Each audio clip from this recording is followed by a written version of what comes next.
Greetings, dynamic individuals. Welcome to another episode on Modern World Dynamics. We're your go-to place for understanding the intricate and fascinating workings of our world. Today, we're going to unravel a mystery that's as old as time itself, but remains as relevant as ever in our modern world. We're talking about the biological clock. Now, you might have heard this term thrown around in conversations, or perhaps in a movie or a TV show.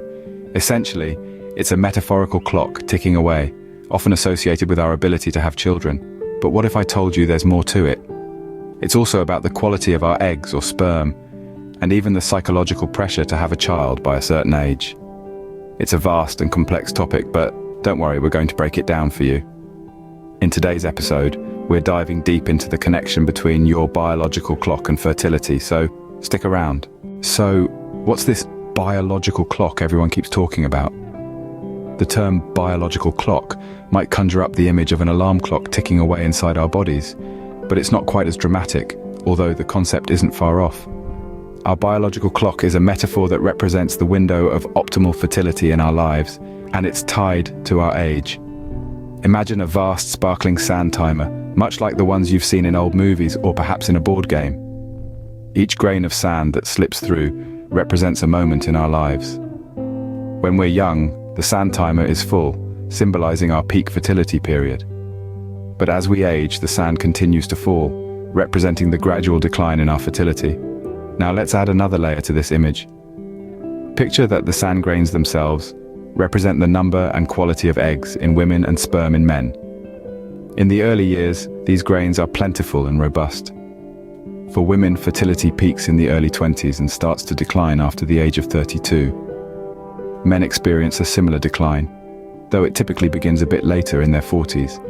But this clock doesn't tick at the same speed for everyone.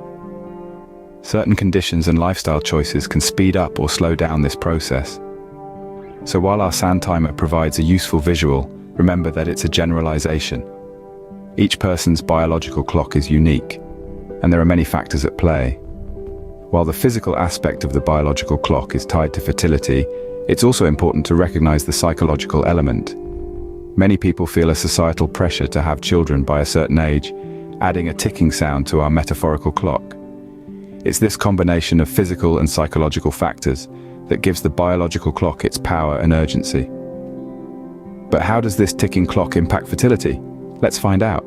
Now, let's delve into the crux of the matter, the relationship between your biological clock and fertility. It's a bit like the stock market, you see. In your early 20s, your fertility is booming, much like a thriving market. You're rich with potential and the possibilities seem endless. But as you age, things start to change. For women, fertility begins to decline after age 32, and for men, this shift occurs in their 40s. It's as if the market begins to dip, the shares aren't as plentiful or as valuable. In women, this is due to a decrease in the number and quality of eggs in the ovaries. To put it simply, imagine your ovaries as a fruit bowl. In your 20s, it's overflowing with fresh, ripe fruit, but as time passes, the fruit begins to dwindle, and what's left might not be as fresh. Now, it's important to remember that not all fruit bowls are the same. Certain conditions can affect fertility, making it harder for some people to conceive. Conditions such as polycystic ovary syndrome, endometriosis, and even lifestyle factors like smoking and obesity can play a role in fertility decline. It's like having a fruit bowl, but with conditions that prevent the fruit from ripening properly or even growing at all. But here's the thing. Even with a less than overflowing fruit bowl, it's still possible to make a delicious fruit salad. It might take a bit more time and effort, but the end result can be just as sweet. And that's the beautiful thing about our bodies and fertility. It's not a one-size-fits-all situation. There's a wide range of experiences and outcomes, and what matters most is understanding your own unique journey. Remember, this is general information and individual experiences may vary significantly. So, don't let the ticking of your biological clock drown out the beat of your own drum. Listen to your body, understand its rhythm, and dance to your own tune. We've covered a lot of ground so far, haven't we? And we're only halfway through. This journey into the world of biological clocks and fertility is quite fascinating, isn't it? It's like a ticking timepiece within us, subtly shaping our lives in ways we may not always fully realize. But hey, that's the beauty of biology, it's full of surprises. As we take a brief pause, it's an excellent time for us to engage. We're curious to hear your thoughts on what we've discussed so far. Have you ever pondered over your own biological clock? Feel free to hit pause and share your reflections in the comments below. We're all in this fascinating journey of exploration together after all. While you're at it, don't forget to hit that like button if you're finding this video insightful.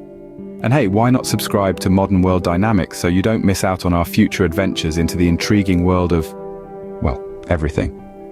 Now, let's explore some options for preserving fertility, shall we? For those who might be concerned about their ticking biological clock, there are options. One such option is preserving fertility through procedures like egg freezing. This process involves extracting, freezing, and storing a woman's eggs to potentially use in the future. It's a bit like hitting the pause button on your biological clock. But while this might sound like a magic solution, it's important to consider the risks and costs involved. Egg freezing isn't a guarantee of future pregnancy, and it doesn't come cheap. Plus, there are medical considerations to take into account, like the hormones you'll need to take and the procedure itself, which is invasive. Then there's the question of becoming pregnant later in life. While it's certainly possible, it does come with increased risks. Complications such as gestational diabetes, high blood pressure, and the likelihood of a cesarean section can increase. It's also worth noting that the risk of miscarriage is higher in older women.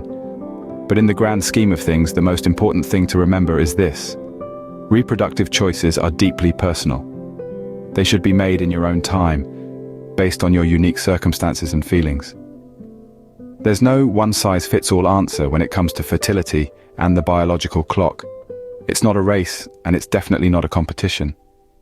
Remember, your story is unique, and your decisions should align with your personal journey. Before we sign off, do share your experiences or thoughts in the comments below. Your story might just help someone else.